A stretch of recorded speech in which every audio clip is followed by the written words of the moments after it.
lead lap cars as Paul Tracy just made a stop, went a lap down. Crash. Car upside down. Start finish line. It is Stewart.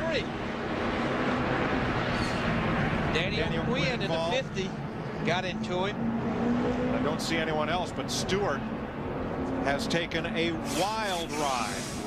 Let's see if we can determine what happened. The 8 car, Tony had just helped the 8 car get to the lead going down the back. The 8 car drove to the inside, and I think Tony thinks there's a hole right there that he's trying to get down in, and there's just not, he just doesn't quite have enough room to get in front of Kenny Wallace. And look at that race car. They just become like feathers blowing in the wind. Now, this is a hard lick right here. Fortunately, it's just, it's more in the left front than it is anywhere else. And it was the right side of Stewart's car that took the brunt of the impact as it went over.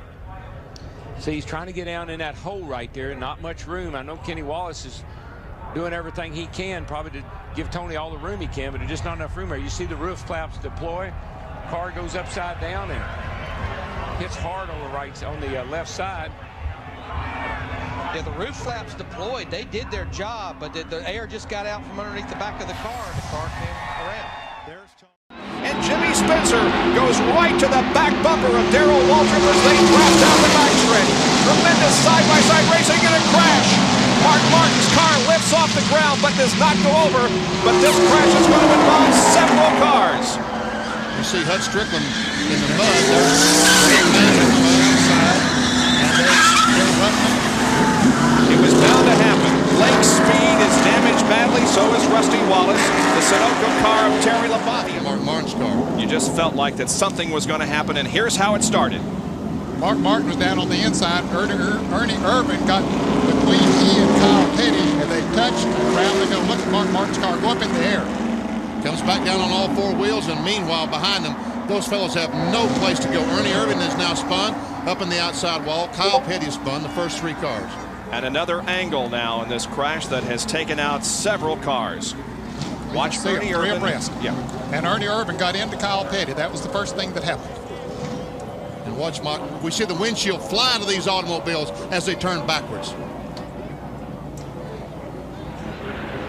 And then several cars become involved, sliding into that wet grass and into the mud puddles. There's Hud Strickland throwing up a big spray as his Buick moves.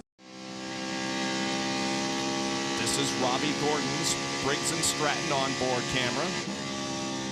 And no! Steve Grissom with a horrible crash and fire on the racetrack. At the end of the backstretch, here is a replay. And we see him back at the very end of the screen. Right there. Right there is the white car. And Spencer sideways, and Steve Grissom trying to dodge Spencer. Just all of a sudden, boom, and look at the car go up in the air. That's the Mike Skinner car. Yep. Mike Skinner and Steve Grissom tried to dodge Skinner. I mean, the 23 car of Spencer. And look, there's the gas tank. Yes. Hang on a second. I'll show you this gas tank, folks, as it goes across the racetrack. Right up there is the gas tank. And it makes contact. It impacts the wall and then splits open, and the fire begins. I think other cars will go through there, and the exhaust is going to ignite. There we see that car. That's Mike Wallace's Spam car. Goes through the gasoline and ignites it as it goes through. And there is Kenny Wallace as he goes through also. May have made contact there with Grissom's car as it still has not stopped rolling or pirouetting. And the wall.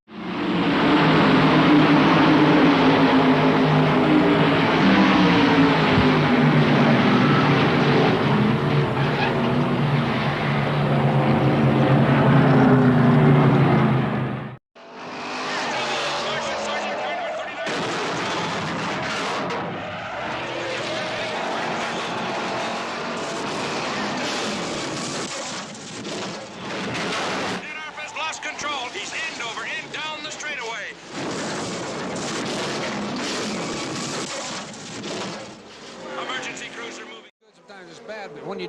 a hot car. Oh, we've got trouble in turn 1.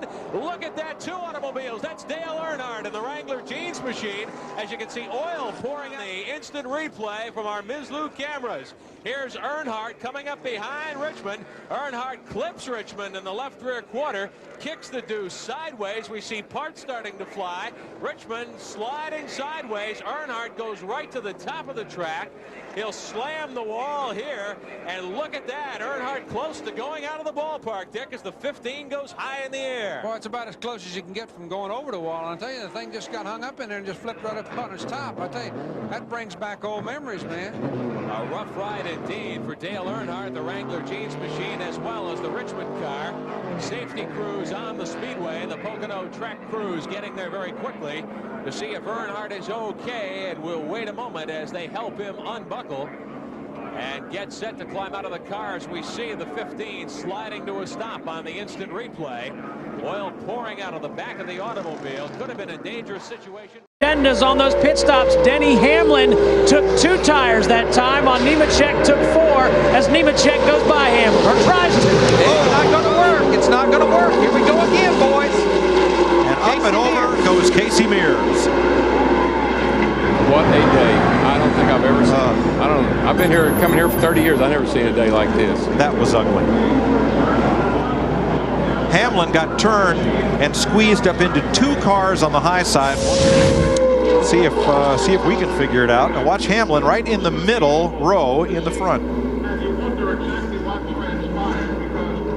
Nemechek just starts coming down, down, down. Looks like he's trying to get down in front of Denny Hamlin in the 20 car, and they just didn't have enough room. And that's what Hamlin was trying to explain to Casey Mears. He kept using that chopping motion with his right hand. Exactly. Explaining that Nemechek came down in front of him and turned him. And forced him into Casey Mears. Yeah, unless the replay shows us different, it definitely looked like Joe Nemechek just did not have Denny Hamlin cleared. Hamlin in the 20 just kept going down. There was nowhere else to go except into Casey Mears. Watch the run these drivers get that are lined up. Here comes Dale Earnhardt Jr. right there in the 88. Watch Burn. Here we go. Here we go.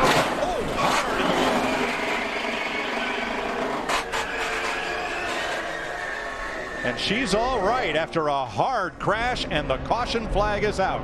Side. Where is the contact?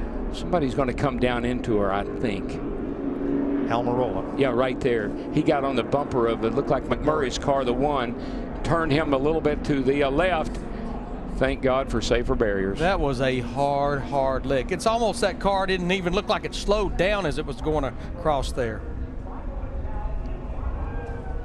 I'm so glad that all these racetracks have put safer barriers where we never had them before, and here's a perfect example of why we need them everywhere.